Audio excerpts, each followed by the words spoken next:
So hey guys, সবাই কেমন আছেন? আশা করি ভালো আছেন। আমিও ভালো আছি। অনেক দিন পর একটা মিনি ভ্লগ নিয়ে চলে আসলাম, মানে মিনি ভ্লগ না, মিনি ভিডিও। এটা জোহান ড্রিম ভ্যালি পার্কের ভিডিও।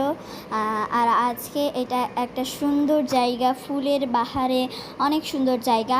এটা হলো জোহান ড্রিম ভ্যালি পার্ক, বাংলাদেশের যশোরের মানে ঝিনাইদহ উপজেলায়। ওখানে এই পার্কটি অনেক সুন্দর একটি পার্ক। আমরা এখানে বেড়াতে এসেছিলাম। জায়গাটা কিন্তু বেশ সুন্দর, অবশ্যই আপনাদের ভালো লাগবে। এখানে আমরা অনেক কিছু করেছি, অনেক মজা করেছি, অনেক আনন্দ করেছি। আর আপনারা যদি এটার বড় ভিডিও দেখতে চান তাহলে আমার ইউটিউব চ্যানেলে চলে যান, তাহলেই পেয়ে যাবেন এই দিনটার ফুল ভ্লগ। এই দিনে আমরা কি করেছিলাম। সো দেখা হবে পরের মিনি ভ্লগে। এ পর্যন্ত সবাই ভালো থাকবেন, সুস্থ থাকবেন। আল্লাহ হাফেজ, আসসালামু আলাইকুম।